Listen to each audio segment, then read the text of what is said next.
Muy buenas noches, bienvenidos a Vía Pública. Esta es una pregunta para usted. En los últimos 12 meses, ¿ha sufrido uno de estos delitos? ¿Robo con violencia o con intimidación? ¿Quizás robo por sorpresa o robo en la vivienda? ¿Robo de vehículos o desde un vehículo? ¿Hurto? ¿Lesiones?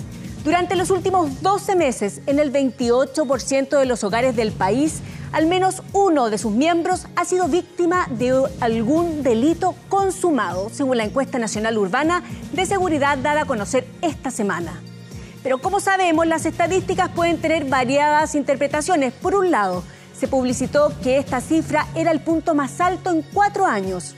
Pero por otro, los detractores aseguran que el aumento en la victimización está bajo el margen de error, o sea, que no es significativo, nada relevante. Pero mientras se discute sobre las cifras, seguimos con un tema pendiente como país, la delincuencia. ¿Cómo se soluciona este problema real que nos afecta en nuestras casas, en nuestros barrios?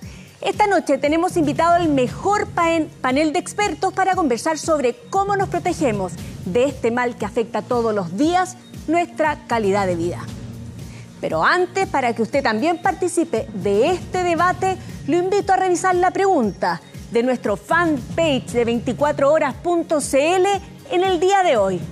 La pregunta es: ¿las cifras respecto de la delincuencia demuestran que Chile es hoy un país más violento, que la delincuencia se mantiene igual o que las encuestas no reflejan la realidad? Conteste, participe durante toda la noche y al final vamos a dar su opinión. ¿Qué le parece si comenzamos entonces con los titulares?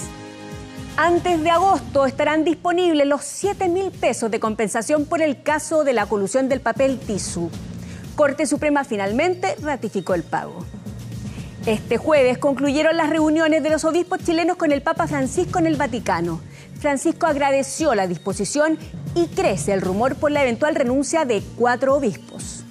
En el marco del desarrollo de la quinta mesa por acuerdos nacionales, Gobierno comprometió incluir demandas por equidad social entre hombres y mujeres de los movimientos feministas. Al concluir las reuniones en el Vaticano, vamos a avanzar después con estas informaciones, pero yo le invito mientras a unos comerciales porque a la vuelta estamos con nuestro panel de expertos.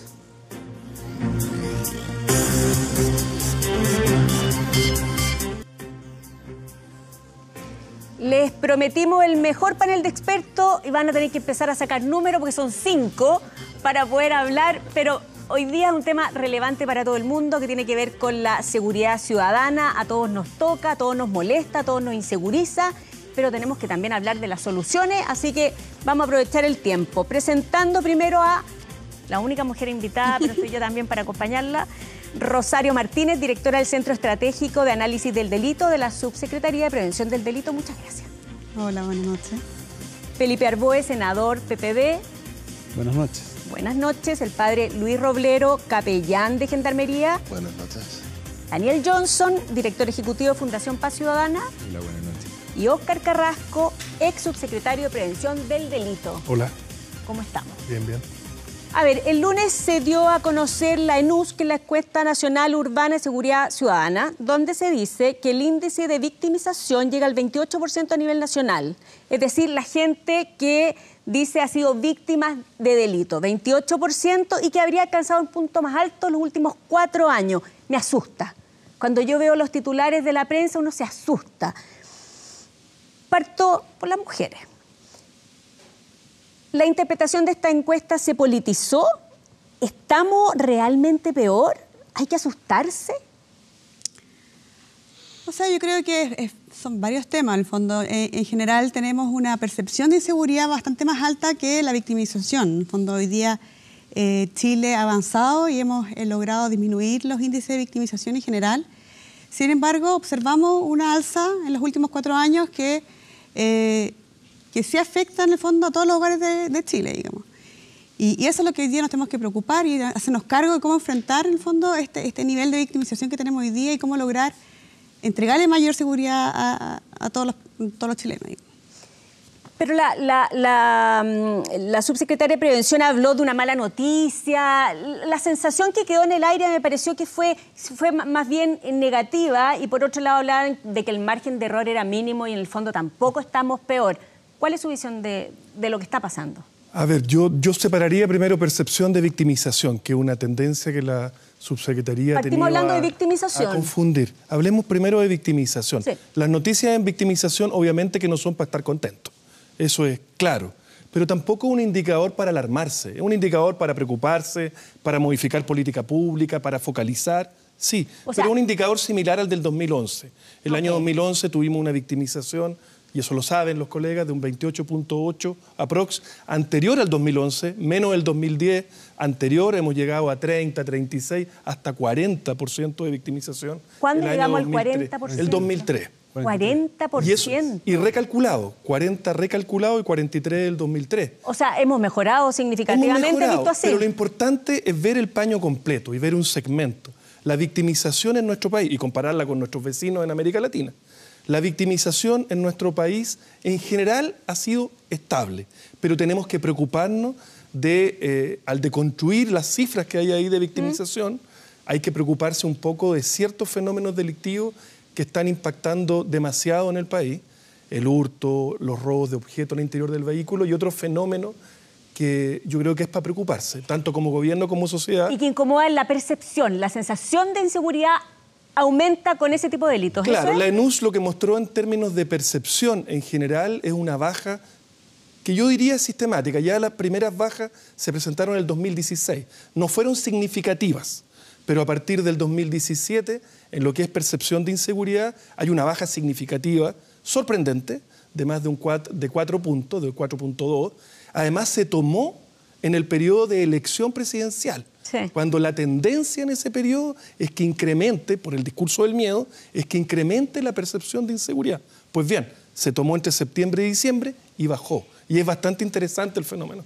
Senador, hay que tener ojo con el discurso del miedo, que suele ocuparse y muchas veces la misma prensa lo replica en vez de analizarlo y desagregarlo. Aquí yo creo que todos tenemos que hacer un mea culpa. ¿Qué elemento le llamó a usted la atención? ¿Qué hay que rescatar de lo que salió en la encuesta? A ver, yo diría que en primer lugar, desde el punto de vista de la victimización, se mantiene estable, no hay una alza estadísticamente significativa. No obstante, baja la percepción, el miedo, pero a mí lo que más me preocupa son dos cosas. Primero, la disminución de las denuncias. Tenemos un problema. O sea, la gente no está yendo a denunciar. Las víctimas no están denunciando. La pregunta es ¿por qué? Porque probablemente sienten que da lo mismo denunciar, que no sirve de nada, que nadie hace nada, que el sistema no lo resuelve. Ahí tenemos un problema delicado.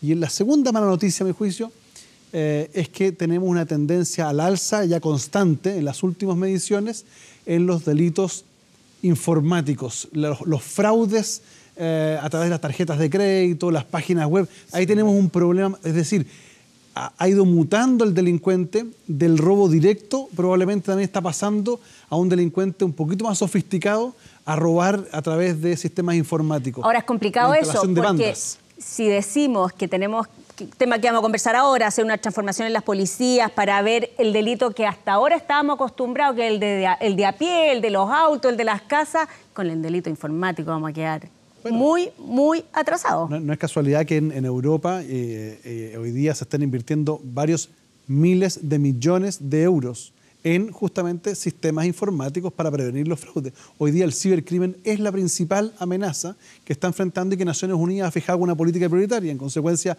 hay que hacerse cargo de esto. Mientras más está el discurso de la bancarización, de la automatización del servicio, hay que hacerse cargo también de las medidas de seguridad que esas instituciones tienen que adoptar para resguardar la seguridad de las transacciones en nuestro país. Daniel, ¿cuál es el riesgo concreto que la gente hoy día en su casa, que le volvieron a entrar a robar o que le robaron algo en la calle, no denuncie? ¿Cuál es el riesgo para el país? De alguna manera, para tomar conciencia de que aquí todos tenemos un rol. Es gravísimo. O sea, la ENUS que nos está mostrando es gravísimo, porque deja el sistema ciego. Las herramientas que tenemos para poder saber dónde están ocurriendo los delitos, qué patrones son los que se están repitiendo, para poder hacer una persecución y también una prevención, que es lo más importante en realidad efectiva, son las denuncias. Si no se denuncia, uno empieza a tomar acciones tratando de prevenir con una fracción de la información. y toma muchas veces decisiones que son erradas. Esto pasa, lo que estábamos conversando, los índices de la ENUSC también, que sí subió, sí bajó. La verdad, yo creo que lo que todos vamos a estar de acuerdo es que en los últimos 10 años aproximadamente la ENUSC se ha mantenido totalmente constante. Lo que quiere decir que las políticas tampoco han sido tan eficientes. Porque hemos duplicado el presupuesto en seguridad y justicia en los últimos 10 años también. El doble de la plata. Tenemos el doble de presupuesto gastado y los efectos son exactamente los mismos. Pero cuando miramos por qué y vemos que la distribución de esos recursos que estamos invirtiendo es hoy día exactamente la misma que teníamos hace 10 años atrás, nos damos cuenta que no estamos haciendo las cosas distintos y por lo tanto es bien natural que no tengamos resultados diferentes.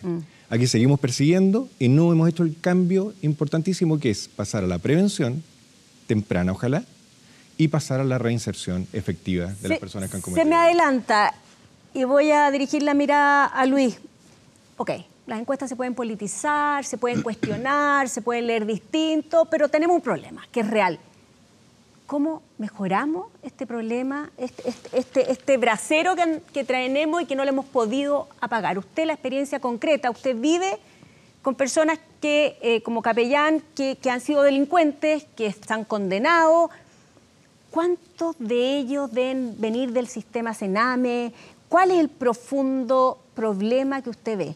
Parta desde las mazmorras si quiere, pero entremos a picar. No, siempre creo que son muy malas noticias porque hay una sensación de inseguridad instaladísima. O sea, podrá ser un punto más, 2 puntos menos, eso para los centros de estudio, pero la gente, tú pones la radio, prendes un canal de televisión y todo es delincuencia, ¿no?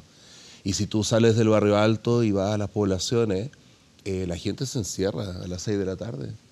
Y eso es así. Los niños no pueden salir a la calle. No salen porque el tema de los balazos es un pan de cada día, ustedes lo conocen. Y el tema del narcotráfico está cada vez más extendido. Y llevamos trabajando 20 años en la legua y seguimos con la legua, ¿me entiendes? ¿No? Entonces como que es un círculo vicioso que uno no entiende muy bien, digamos, dónde el mundo político pone la atención, porque esto no se resuelve, ¿no? ¿Pero qué no ha visto el mundo político entonces? No sé. ¿No sabe? No ha visto mucho. No sé, porque se sigue reproduciendo y sigue aumentando, ¿me entiendes? Las poblaciones hoy día están cada día más complejas y cada día más violentas. Y la cárcel, digamos, claro, nos sofisticamos para pillar a un sujeto, lo encerramos, lo soltamos, sale doblemente peor. Más dañado, más dolido. La cárcel reproduce toda la carga de violencia que ese sujeto... son todos iguales. La población penal encarcelada en Chile tiene un perfil muy similar. Hay Paz Ciudadana, lo estudió muy bien y uno estando en la cárcel lo ve perfectamente. Todos nacieron en hogares muy violentos, todos con mucha presencia de droga, alcohol y abuso sexual. Prontamente conocen la calle. Todos van a Sename. Todos, y en Sename se agudiza la violencia, son lugares de protección del Estado, pero es donde menos presencia estatal pareciera que hay. De ahí vuelven a la calle, a Sename, y caen en la cárcel. Pero es un mismo círculo donde la violencia se va agudizando. Entonces salen a la calle y vuelven. Entonces, ¿se acuerdan cuando Nelly León, la capellana de las mujeres, cuando la visita del Papa dijo que en Chile se encarcela la pobreza? ¿Seguimos haciendo lo mismo y eso no está dando resultados? Efectivamente, o sea, lo que quiere decir esa frase más bien es que el tipo de delito que nosotros perseguimos suele ser delitos que cometen las personas con menores recursos. No significa que... no existan otro tipo de delitos. Efectivamente, que no existan otro tipo de delito que no estamos persiguiendo efectivamente. Que no conoce cárcel. Efectivamente, eso también es un problema en Chile. Hay un delito que es el que nos preocupa en Chile, que está vinculado a un sector social. ¿El cohecho quiere decir usted? No. ¿Los delitos económicos? Claro. ¿Y esos no se encarcelan, dice usted? No. ¿Pero son malas señales, por ejemplo, que esos no tengan cárcel? Yo creo que desde el punto de vista de la delincuencia estoy hablando, desde la percepción de la gente, de la igualdad, de creer en el sistema, porque no van a denunciar. Es parte, vivimos en esa atmósfera, digamos. Yo creo que incrementa las percepciones de temor, y hay que decirlo derechamente. Cualquier tipo de delito debe ser perseguido. Obviamente que un delito de cohecho, un delito de cibernético, han ido mutando. Ahora, cuidado con eso, porque la ENUSC al volver al ENUS, lo que entrega es que, por ejemplo, los delitos asociados a la ley 20.000, todo lo que tiene que ver con clonación, uso fraudulento de tarjetas de crédito y débito, se mantuvo. Bajó la estafa telefónica. Ojo con eso. Es que ya está había mutando el llegado un delito. pic. Está mutando. El pic fue el 2015. No, claro, desde la cárcel, pero no podían... Y desde la cárcel. Era Fue el horroroso. 2015, pero fue mutando hasta ahora que bajó casi la mitad.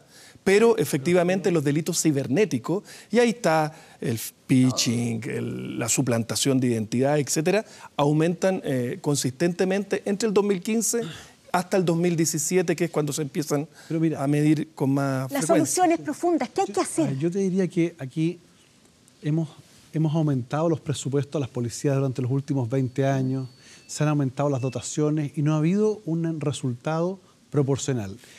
Lo que evidencia que naturalmente la solución no va por ahí.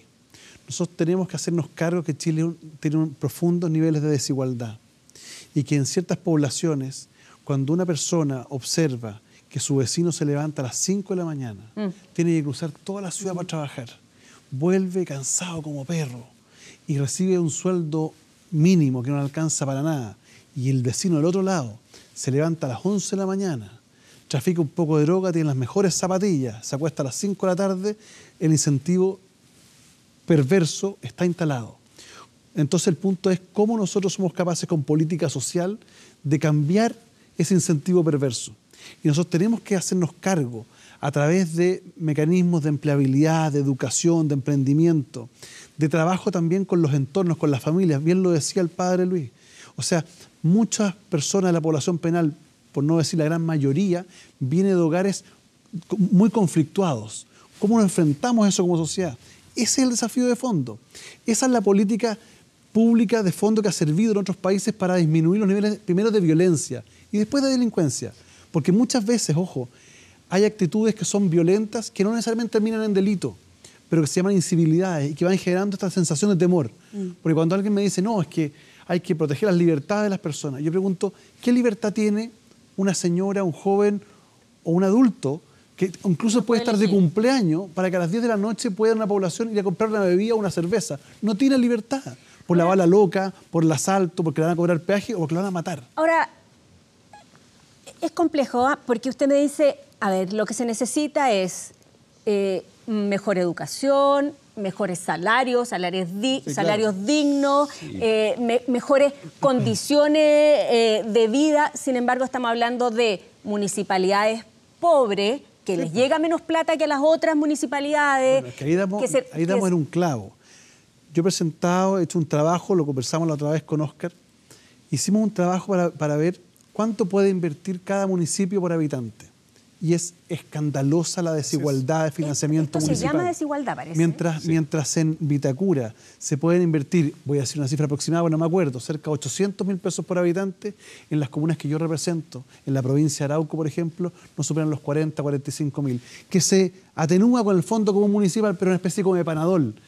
No es posible que las municipalidades que atienden a la población más pobre del país, que les sirve a esa persona, tenga menos recursos, mientras que las municipalidades que atienden a la población más rica, que solo el municipio les sirve para renovar el carnet de manejar, tengan más presupuesto. Ahí hay un punto Daniel focal. quería intervenir en esa hay misma línea. Es un tema muy relevante. Que yo creo que no hay que quedarse con la sensación de que para poder resolver el problema de la delincuencia tenemos que resolver todos los problemas sociales del país, porque afortunadamente no es el único camino. Hay atajos que podemos tomar. Lo que decía el padre Luis, nosotros hicimos un estudio en la población carcelaria viendo cuáles eran los factores que habían llevado a la persona a delinquir, o cuáles eran los factores que se repetían más bien, porque uno no podía ver causalidad. Y efectivamente lo que decía el padre, había un 80% de las personas encarceladas no tienen la escolaridad completa, consumo problemático de alcohol y drogas en más del 60% de la población, más del 30% tuvo en su infancia alguno de sus papás presos, el 43% pasó por algún centro del Sename. Pobreza se llama. Entonces, eso. sí, pero es que son características que no solo son pobreza, sino que son otras características que se pueden identificar. Y hay programas basados en evidencia que uno puede emplear para poder hacerse cargo de esas situaciones de riesgo. Hay muchos pero programas, hay de consumo de... para aplicarlo, Rosario. Efectivamente, en el fondo, yo creo que hay varios puntos que están en el fondo, que van en la correcta línea, creo yo. Estamos bien. Por un lado, efectivamente, hoy día las condiciones de violencia en la sociedad han aumentado y los delitos violentos han aumentado. Y eso es un problema porque efectivamente eso genera mayor inseguridad en la población. O sea, hoy día yo sé que también han aumentado los delitos cibernéticos, pero sin embargo esos delitos cibernéticos en el fondo hoy día no son los que levantan la percepción de inseguridad principalmente. Lo pero que el más día de afecta, mañana sí, o sea, tenemos que empezar a trabajar avanzar y tenemos que trabajar en eso, obviamente. Sin embargo, los delitos violentos, eso es lo que hoy día tienen preocupada a la población y no hacen que la persona quiera salir a la calle en la noche, como muy bien lo planteó. ¿Cómo lo solucionamos? ¿Cómo solucionamos eso? Efectivamente, hay que tomar, en el fondo, programas basados en evidencia. Esa es como la línea que deberíamos seguir. Y como subsecretaría hemos estado, en el fondo, analizando varias ofertas, pero también tenemos trabajando, y Oscar Casá conoce muy bien, en el fondo, el programa MST, la terapia multisistémica, que es un programa bastante bonito que se trabaja en la subsecretaría desde el año 2012, que se focaliza en jóvenes e infractores de ley y... de hecho, el año pasado la Fundación Paz Ciudadana hizo un estudio en donde se evaluó el impacto de este programa. Y este programa ha tenido hoy día un impacto positivo. Que consiste en acompañar a jóvenes infractores de ley 24 horas. Consiste en acompañar a las familias. El tema es la familia, en el fondo, porque las condiciones de violencia, como muy bien lo han planteado, en el fondo, son las que han aumentado. Entonces, bueno, sí, trabaja con la familia. Un buen programa. Antes se llamaba el concepto es terapia multisistémica, es un programa americano que se trabaja hace varios años. Ha tenido buena cobertura, ha tenido buen impacto en Chile, es de choque, interviene la familia y los entornos más cercanos, los profesores, carabineros, etc.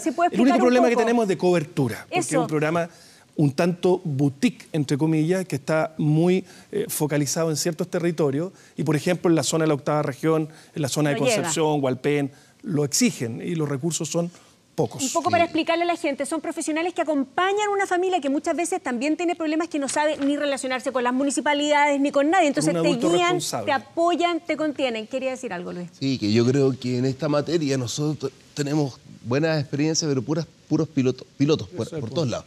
Mucho picoteo. Mucho picoteo. Por eso yo creo que este es un problema político, así como de convicción política, ¿no? Porque lo que yo veo en las cárceles es una violencia feroz. ¿Quién va a querer salir a hacer el bien después de haber vivido ahí 5 años? No, es que no se trata... Espérate, es que yo voy a tener un punto en común. Es que no se trata no se trata de querer salir... El daño con el que una persona que es... Yo no quiero defender al delincuente. Yo creo que estamos todos claros en eso. La primera fidelidad es con la víctima y por eso estamos todos acá. Y si está cumpliendo condena, es merecido. Claro, ahora, si nosotros tenemos una población que está encarcelada por un tipo de violencia, que será lo más bueno, ahí ese es otro tema. Pero si nosotros los tenemos ahí, los tenemos recluidos, los tenemos en un lugar físico, el sentido común, al menos el mío, que quizás podrá ser muy simple y básico, es, bueno, ¿y por qué no nos hacemos cargo de intervenir? Pero no con los pilotos, digamos, de intervenir 20 viejos, ¿me entendió, no? Sí. Si son 40.000. Sí. En el óvalo de la penitenciaría... Soluciones de Estado. Es que en el óvalo de la penitenciaría, que uno lo ve todos los días, las batallas son campales. Sí. ¿Me entendido? ¿No? Uno podrá criticar mucho a gendarmería, todo lo que quiera, pero ¿me entendido? No estará ahí al medio de las batallas campales. Hubo un reportaje tiempo atrás que hicimos de las mujeres encarceladas y si uno proyectaba de esas mujeres se iba a las casas, esos niños estaban botados de partida. Entonces, si yo pienso, hay 46.000 internos más o menos en las cárceles. Si de cada uno de esos 46.000 internos, nos ramificáramos a esas familias, a esas poblaciones como punto a seguir, pero con políticas reales, de Estado, con recursos, con profesionalismo, podríamos tener una trazabilidad, algo que seguir, porque si no son tiraderos de luces, pareciera. En esto hay una cosa primera que resolver que es bien básica. Por ejemplo, como para entender por qué no funciona. Las condiciones que suelen considerar los gendarmes para llevar a una persona a un programa es el buen comportamiento. Claro. Y los programas que buscan reinsertar han demostrado incluso ser contraproducentes en personas que no van a delinquir igual con o sin programa. O sea, los de mejor comportamiento, las personas que tienen menos riesgo de volver a delinquir, al final se afectan al revés, les afectan negativamente. Eso es lo que han demostrado programas de Estados Unidos. Hasta un 11% más de reincidencia en personas que participaron en programas de las que no. A los que deberíamos llevar a los programas son las personas que tienen mayor probabilidad de reincidir. ¿Y su entorno? Y su entorno, por supuesto, pero los programas en realidad lo estamos aplicando al revés y lo que decía el padre es absolutamente cierto, no alcanzan a cubrir, por ejemplo, programas de reinserción laboral otorgados por Gendarmería cubren el 2% de la población penal. No existe, eso no es nada. El 2%. Muy poco. Es una vergüenza. Y llamamos reinserción, y está bien, porque yo haría lo mismo si estuviera preso, pero a la zumba, ¿me entiendes? ¿No? A la pichanga del mediodía. Que hace bien, digamos. No, por supuesto, pero no digamos sé, como una intervención multisistémica para atacar factores de riesgo que trae esa persona. Pero la buena noticia es que las cosas sí pueden resultar. Tenemos una experiencia en la penitenciaría con 200 del óvalo, que son de las galerías. Todos sabemos cuál es el perfil del óvalo. Los llevamos al colegio, los llevamos a capacitarse a través de CENSE, los intervenimos psicológicamente a través de FOSIS, ¿me entiendes o no?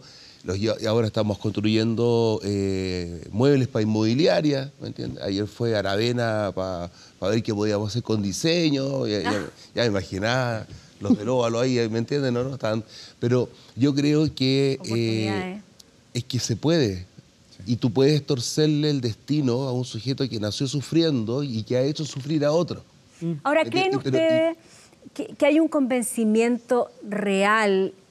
Porque todavía da la sensación de que está bien, estamos claros aquí, que el que comete delito tiene que pagarlo, que las policías se tienen que profesionalizar, pero todavía hay mucho la sensación de que es la fuerza, la aplicación de fuerza la que va a solucionar los problemas y no emparejar la cancha, meterse la mano al bolsillo y hacer una intervención real donde haya que hacerla. ¿Sabes lo que pasa? Que esto es como diría la PSU, todas las anteriores.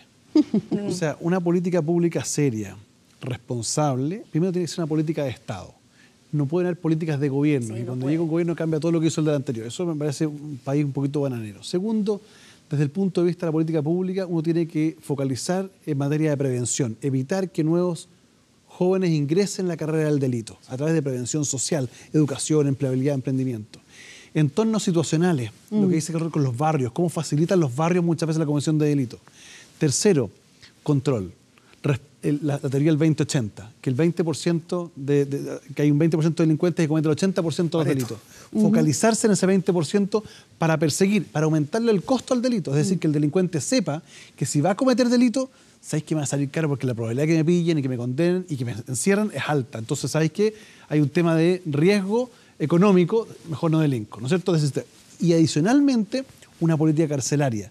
Porque una cosa es mandar a una persona presa para que cumpla una condena. Y otra cosa muy distinta es condenarla a que sea violada, a que sea vejada permanentemente y que además comience una carrera delictual mucho peor de por la cual entró. Y a que sus hijos queden en el abandono en el caso de las mujeres. Hay que hacer una política pública integral. Y que no se nos vaya a olvidar la última parte, que tiene que ver con la rehabilitación, con la reinserción de verdad.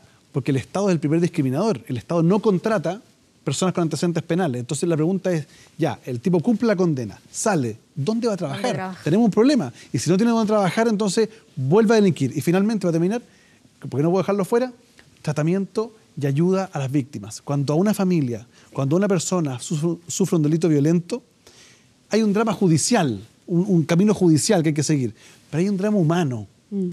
El marido que sufre a alguien de su familia que la han violentado sexualmente, se produce la ruptura familiar, porque él siente que no fue capaz de prevenir o de evitar lo que ocurrió. Se produce una fractura. Nosotros creamos el año 2006 el programa de atención de víctimas de delitos violentos, que acompaña a esas víctimas. A mí me tocó trabajar mucho con madres que les habían asesinado a sus hijos por las balas locas. Y cuando egresaban del programa, lloraban de rabia, porque decían, yo no quiero egresar, quiero que me sigan acompañando, porque el dolor es muy fuerte. Entonces, insisto, la política pública tiene que ser estable en el tiempo y focalizada, pero integral también. Ahora, ¿estamos de acuerdo? No, yo tengo, emparejar, pero brevemente. No estoy tan de acuerdo. Pero estoy de acuerdo en general. Tengo una duda, ¿qué vamos a hacer con las policías? Yo tengo esa duda y tengo la duda de la percepción, policías? porque al final hablamos de percepción, de inseguridad y de miedo. Trabajemos lo que trabajemos, que este es un tema ético que hay que abordar, desigualdad, etcétera, pero para el caso chileno, el tema de la percepción de inseguridad no va por ahí. Y eso lo comprueba la ENUS de este año. El tema de la percepción de inseguridad alta en Chile es robos con violencia, hurtos, el simple hurto, que mucho de ello no se denuncia, y las incivilidades. La droga, que lo dijo el padre, el consumo de droga, el microtráfico, el narcotráfico, las balas locas, las incivilidades, hasta los perros vagos. O sea, son factores. Entonces, tenemos que trabajar los temas de fondo que tienen que ver con la excesiva violencia. Mala noticia, en Latinoamérica hay un incremento de la violencia. Sí. Y en Chile se está empezando a vivir. Y tiene mucho que ver con la droga y las armas que hemos visto que han aparecido. Tiene que ver con las armas y tiene que ver con homicidios. Hubo un trabajo que hizo el senador Arboe, que yo seguí con detención, y en ese trabajo usted señala algo que es real. Las cifras generales en Chile de homicidio son bajas. Son las segundas más bajas de Latinoamérica, la primera de Latinoamérica, la segunda de toda América después de Canadá. Pero hay sectores de la región metropolitana donde la realidad no es así. Sí, Rosario, ¿qué hay que hacer con Carabineros? Bueno, claramente con Carabineros es necesario hacer una modernización de las policías en general, y eso se ha estado trabajando en el acuerdo nacional que llamó el presidente Piñera.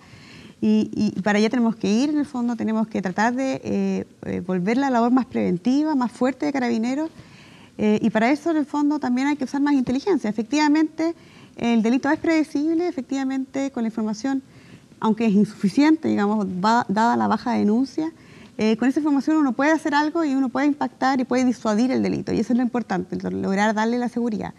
La ciudadanía quiere un carabinero en cada esquina, y eso lamentablemente es inviable porque tendríamos que ser todos carabineros para poder cumplir eso. Dicen que es bueno poner más carabineros de a pie, para que conozca quién es quién, para que sepa cómo se mueven las situaciones, que sepa quién vende, quién no vende, más que estas radiopatrullas que no se enteran, dicen. No sé el trabajo comunitario del carabinero es muy relevante. Y de hecho hay estudios que se han hecho afuera que en el fondo reflejan que mientras más cercano sea el carabinero, en el fondo la comunidad, efectivamente mayores factores protectores genera el sector. Y también en el fondo los municipios tienen mucho que hacer, y no necesariamente tenemos que pensar el municipio como su intervención desde el punto de vista de guardias de seguridad. El municipio tiene mucho que hacer en el desarrollo de la ciudad, digamos, y eso también es importante que se trabaje. Tema con los municipios. Claro, y que se avance en espacios públicos seguros, que se avance en entorno y en que recuperemos el espacio, que fiscalicen en el fondo los inspectores municipales que sí, en general, hay en los municipios. Pueden sacar multas por incivilidades, por consumo de alcohol en la vía pública, etcétera, que logran hacer que la ciudadanía se sienta cercana y pueda salir de sus casas y no estar encerrada. Sí, pero esos son municipios de Santiago, perdón. Yo me pregunto... Sí, afuera no pasa nada. Sí, yo me pregunto por qué llevamos tantos años hablando del mismo tema. Sí. De verdad. Y siento que es casi como un muy buen tema de discusión. Es como hablar, no sé, de fútbol europeo. Pero no pasa nada. No, pero padre, ojo, un punto. El año 2003, 43% de los hogares han sido víctimas de un delito. Hoy día es el 28%. Es cierto que sigue siendo alto, pero ha habido una baja. O sea, cuidado, porque las sociedades que logran bajas importantes es porque van avanzando en el sentido correcto. Lamentablemente todavía es muy lento. Y yo creo que efectivamente lo que usted dice, que hay un punto que no se ha abordado, que tiene que ver con la realidad carcelaria. Y ahí hay una deuda muy, muy profunda. Sí, estoy de acuerdo que Chile ha avanzado y ha crecido. No soy de los apocalípticos que dicen, no, estoy de acuerdo. Y nuestros problemas son muy distintos, los problemas lamentablemente de Centroamérica, por ejemplo. ¿Qué quiere decir? No, lo que quiero decir es que hay problemas que podríamos abordar y los tenemos abandonados. La cárcel reproduce la delincuencia. No es la escuela del delito en que los viejos van a aprender cómo se hacen estoque, cómo se roban cajeros, ¿me entendía? Así como si tuvieran cursos así como cajero 1, cajero 2, ¿me entendía? ¿No? Pero la carga de violencia que te inyecta la cárcel hace que tú salgas con una carga con una capacidad de fuego doblemente más alta. Entonces yo creo que hay en Sename lo mismo. Sename urge, y claro, y son niños, más grave aún. Pero llevamos ¿cuántos años denunciando lo que pasa en las cárceles? Porque tú hablas mucho de la mujer encarcelada, microtráfico. No estamos hablando de grandes estafas bancarias que todos conocemos y, ¿me entiendes?, con fiscales que te ayudan a irte para la casa rápido, ¿me entiendes? ¿No? Ya. Una mujer que nació miserable, pobre, que se dio abusada, ya. Microtrafica, muy mal, está mal. Los cabros chicos, la meten a la cárcel 3 años y 1 día, ¿no? Los cabros, ¿cuál es el problema de la mujer? La mujer sabe que el chiquillo está en las puertas del Sename. Y la mujer sabe, por experiencia propia, que si el niño entra a Sename, lo perdió. No, y la mujer sabe que su niñito que está sano, que está bien, tiene 11 años y está a un paso de meterse en el círculo del barrio. del dolor, de la pobreza, ella no va a de estar las ahí drogas. para evitarlo. Y ella no Y está no hay ahí. adultos responsables a su cargo tampoco. Es que no hay gente No hay quien. capacitada No hay quien. Nos para tenemos un problema de criarlo. descomposición social muy profundo. Y por eso digo que la prevención social es clave en esto. Absolutamente. Pero yo siento que hoy día, que efectivamente en el tiempo, si uno mira para atrás la historia, es poco lo que se ha hecho. Son pocos los programas que se han implementado, conociendo cuáles podrían ser efectivos, son pocos. Y el problema es de cobertura también. Hay algunos que muestran ser efectivos, pero cubren a un porcentaje muy bajo de la población que necesitaría ser beneficiada con ese programa. Pero yo creo que hoy día hay una oportunidad que hay que aprovechar. Mira, hay crisis en distintas instituciones, pero que no tenemos que centrarnos en empezar a mirar el pasado y cómo evitamos que se vuelva a repetir el caso en particular, que por supuesto es algo que hay que hacer, pero lo que tenemos que aprovechar es mirar cómo vamos a diseñar esas instituciones en el futuro. Y eso nos pasa con Carabineros, en que tenemos consensos bien impresionantes. O sea, hoy día casi no hay disidencia de cuáles son las medidas que deberíamos tomar o que Carabineros debería tomar. Lo mismo nos pasa con el Sename, estamos todos con los ojos puestos ahí. Con la situación carcelaria y la reinserción, yo nunca había escuchado hablar tanto de reinserción y de prevención como se ha escuchado en los últimos meses. Pero hay capacidad política para hacer los grandes cambios. Hoy día, más que nunca. Siempre duelen los cambios. Hoy día yo diría que hay más que nunca acuerdos que nosotros, todos los que estamos trabajando en esto, no podemos desaprovechar. Yo creo que hoy día sí hay acuerdos. Plata por medio. Es plata, hay que meterse la mano al bolsillo. Si hablemos con la mano en el corazón, pues cualquier cambio es plata para un lado y menos plata para otro. No plata para un programa público, plata para un bolsillo y no para otro. Sí, pues. Yo tendría cuidado con la sobreexpectativa. Yo he visto con bastante inquietud ciertos anuncios que se han hecho durante estos meses.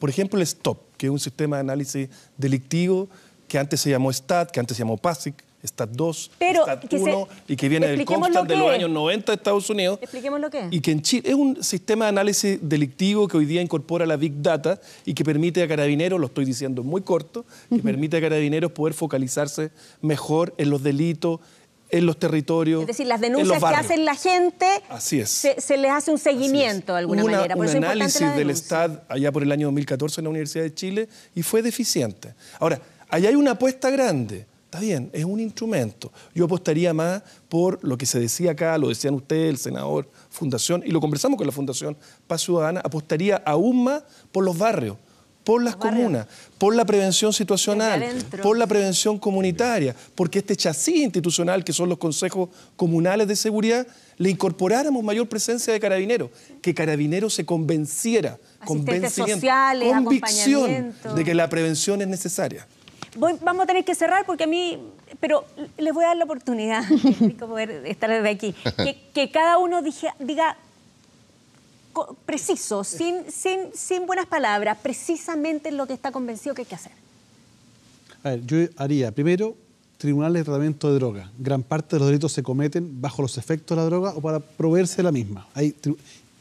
No como piloto, como política pública. Segundo, una política carcelaria con trabajo de reinserción, de verdad, sin miramiento en recursos. Tercero, el nuevo Sename, donde se separa completamente los menores en protección de los menores en riesgo social, en riesgo con casos delictuales, digamos, y ahí con especialistas trabajando con ellos. Cuarto lugar, política de barrios, intervención urbana en los barrios. Daniel. A ver, tratando de complementar, para no repetirnos, tenemos que mejorar el nivel de denuncia que tenemos en Chile. Es un problema, nos deja ciegos, es algo en que nos tenemos que Y eso focalizar. es el ciudadano el que tiene que aportar. Así es, programas de prevención focalizados en problemáticas específicas, en factores de riesgo que llevan a las personas a delinquir y reinserción social efectiva. Fortalecer el trabajo desde las comunas, todas, 345, todas. Y desde los barrios. Sí, mira, en Los Barnechea hay 200 personas trabajando en seguridad ciudadana. En la comuna de X de su Cabrero, 1, con suerte o 0. Eso es plata, como decía. Sí, eso es plata, o 0 incluso. Luis. 2, carabineros de proximidad. O si Carabineros definitivamente no lo asume, otra policía en Chile.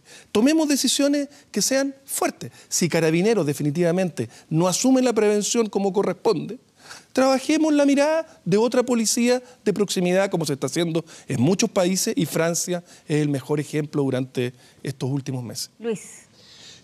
Bueno, Sename, cárcel, los tenemos ahí, podemos hacer algo. Están con nosotros, están bajo el Estado, territorio, pero eso es un poco más amplio. Esos tres, pero lo último que para mí me mueve mucho es convicción política. Yo creo que le falta, de verdad, senador. nos falta mayor como convicción política de lo que tenemos que hacer como país, dónde tenemos que discutir políticamente y dónde no tenemos que discutir y llegar rápidamente a consenso, porque tiene que ver con toda la ciudadanía. Y creo yo que nos distraemos con ciertas discusiones que nos sacan del dolor de mucha gente. Entonces creo yo, y yo creería que aquí falta, humildemente, lo digo desde la sacristía, ¿no? Pero creería yo que falta un poquito de mayor convicción política con temas sensibles para la ciudadanía. Rosario. Yo creo que, por un lado, es importante trabajar con las familias, es importante, en el fondo, penetrar ese tejido social y lograr efectivamente avanzar en las condiciones de violencia en la sociedad y reducir la violencia que se observa. Tenemos que avanzar también en el diseño de ciudades seguras. Ese es el camino que han tomado algunos países y efectivamente han logrado buenos resultados.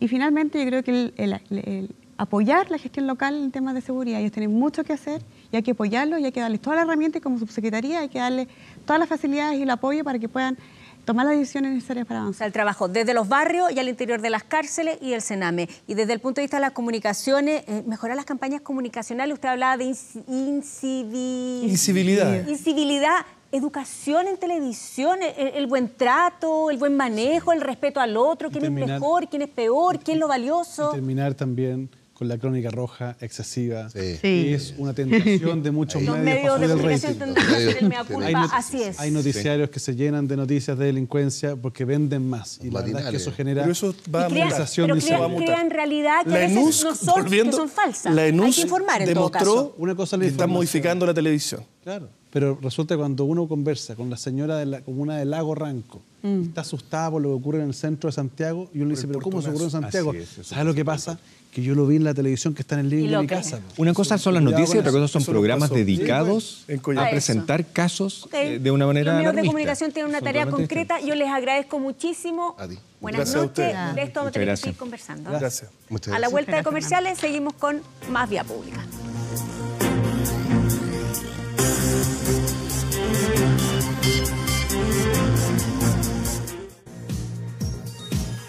No hay diálogo entre el gobierno y el movimiento estudiantil. El ministro de Educación señaló que sus palabras del miércoles en el Congreso habían sido mal interpretadas y las estudiantes anunciaron que esperan disculpas y medidas concretas.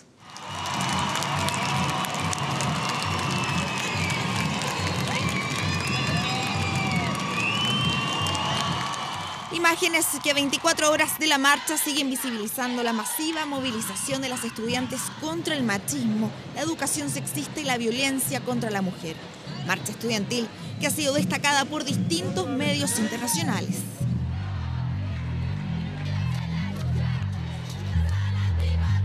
Fue una histórica movilización que nació de relatos de alumnas acosadas y abusadas sin ser escuchadas y muchas veces han debido caminar cerca de sus agresores. Yo era ayudante de un profesor. El hecho de que un profesor te dijera que eras muy bonita, que por qué te vestiste así ese día, por qué no te viste de otra forma, que por qué no se puede meter en tu vida privada, o situaciones como por el estilo, o cercanías corporales que no estaban consentidas. Es el relato de Sofía Brito, alumna de Derecho de la Universidad de Chile, quien denunció por acoso sexual al profesor Carlos Carmona, expresidente del Tribunal Constitucional. Un testimonio que movilizó hace un mes a sus compañeras que hoy exigen sanciones y protocolos que den garantías a sus alumnas. Principalmente la fuerza de las compañeras que me escucharon lo que estaba viviendo, lo que me hizo también darme cuenta de lo grave que era la situación y la necesidad de entender que esto ojalá no le pase nunca más a ninguna otra compañera. Un nunca más que este miércoles se tomó las calles. Más de 15 universidades están paralizadas por estudiantes que exigen una educación no sexista. Hemos trabajado como gobierno y estamos armando una mesa con el Ministerio de la Mujer. No han llamado a nadie. Puertas cerradas para el diálogo tras las declaraciones del ministro Varela en el Congreso. Ellas tienen la experiencia más reciente de haber transitado por universidades prestigiosas del país y haber experimentado esas pequeñas humillaciones o discriminaciones que son las que estamos llamados a solucionar. Dijo pequeñas humillaciones, ¿se equivocó en el término? No, porque hablé de las experiencias de vida de las dos personas que me acompañaron, que ellas se refirieron a pequeñas humillaciones, de manera que no me he equivocado. Palabras que no solo fueron condenadas por las estudiantes, la misma ministra de la Mujer, Isabel Pla, salió a criticarlas señalando que las humillaciones no son ni pequeñas ni grandes y todas lesionan la dignidad de las personas. ya no es primera vez que le tenemos que pedir que nos pida disculpas. Eso ya lo hizo cuando habló de su hijo y los condones.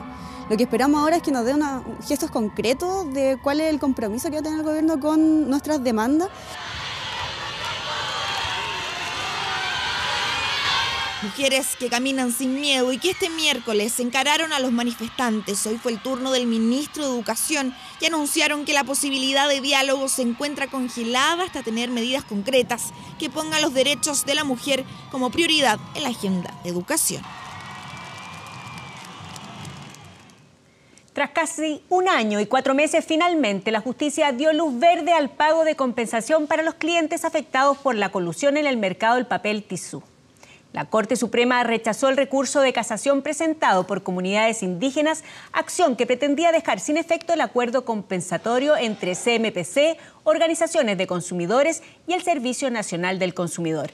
En marzo del año pasado, la empresa CMPC depositó en el Banco del Estado más de 97.000 millones para el pago de las compensaciones. Sin embargo, el monto se mantenía congelado debido a recursos presentados por esta irregularidad. Ahora queda por definir cuál será el monto exacto y cómo se realizará el pago, aunque ya se conoce que se considerarán solo ciudadanos mayores de 18 años. El total por afectado podría superar los 7.000 pesos. El director del Servicio Nacional del Consumidor, Lucas Villar, calificó como inédito el hecho de que finalmente se concrete el pago de los 7.000 pesos de compensación. Explicó que el plazo máximo de este reembolso sería de 2 meses. Una carta de agradecimiento del Papa a la buena disposición de los obispos chilenos y un rumor no confirmado de la renuncia de 4 de ellos fue lo más destacado al cierre de la histórica cita en el Vaticano. Es que no lo sé, yo no estaba presente. ¿No va a estar padre en los encuentros de los obispos? Perdónenme, si no puedo hablar más. No, yo lo sé, pero no he estado en los encuentros de los obispos. ¿En ninguno? No. ¿Y no va a estar tampoco? No, yo no estaré en los encuentros de los obispos. ¿Le parece que es una iglesia en profunda crisis? Sí, claro. Sí. El que habla es el sacerdote que escuchó a 64 víctimas de abusos en la iglesia chilena. Le preguntamos por las medidas que tomará el Papa. ¿Pero usted cree que eso va a ocurrir esta tarde, mañana o cuando los obispos ya están de vuelta en Chile como ha ocurrido siempre? Sí. Podría ocurrir aquí, podría ocurrir que decidan hacerlo en Chile. ¿Por qué no aquí? Todo es especulación en Roma, como que Exati ya volvió adelantadamente a Chile y que en Santiago habrá un nuevo arzobispo. ¿Es verdad que va a ser el nuevo arzobispo de Santiago usted? ¿Cómo se le ocurre? Estaría loco, no lo aceptaría. ¿Por qué no? Porque siento que no tengo, no soy pollo para ese caldo.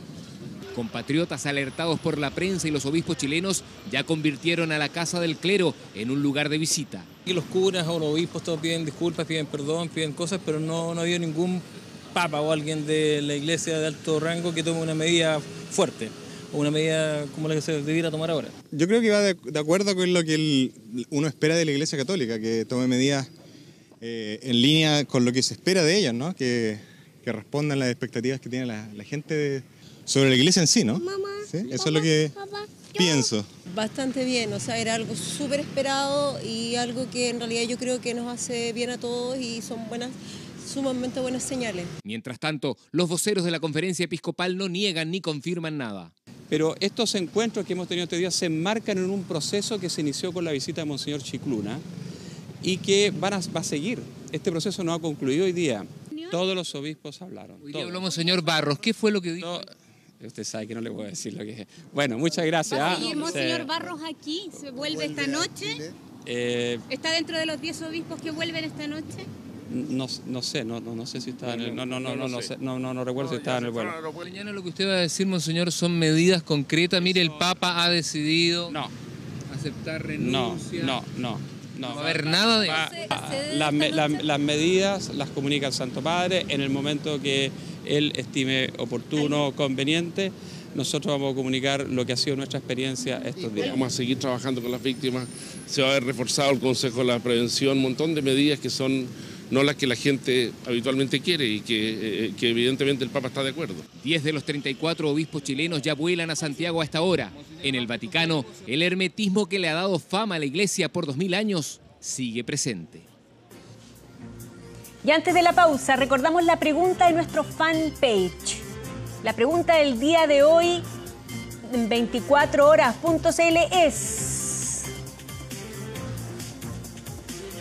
las cifras respecto de la delincuencia demuestran que Chile es hoy un país más violento. La delincuencia se mantiene igual. Las encuestas no reflejan la realidad. A la vuelta de comerciales les vamos a tener los resultados. Espérenos un ratito y volvemos.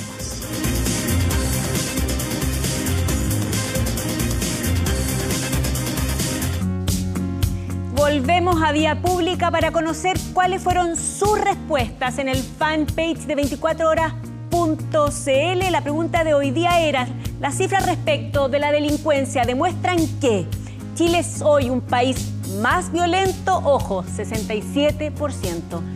Eso es lo que piensa la gente. La delincuencia se mantiene igual, 15%. Las encuestas no reflejan la realidad, 18%. Muchas gracias por participar. Veamos qué dice en este minuto el portal de noticias de 24 horas. Muy importante, si quiere más información, el CERNAC dispondrá sitio web para saber cómo obtener los 7.000 por la colusión del papel tisú. Toda la información en el portal de noticias. Y vamos con el tiempo hoy jueves.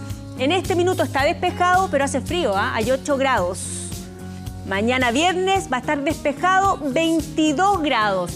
Y el sábado, el fin de semana parcial, 23 grados.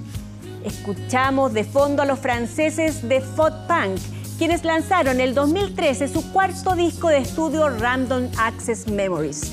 Producción que en poco tiempo se posicionó en los primeros lugares del ranking mundial con temas como Get Lucky o Lose Yourself to Dance, entre otros. El éxito del cuarto disco de Daft Punk fue tal que incluso los llevó a ganar el premio Grammy al mejor disco del año.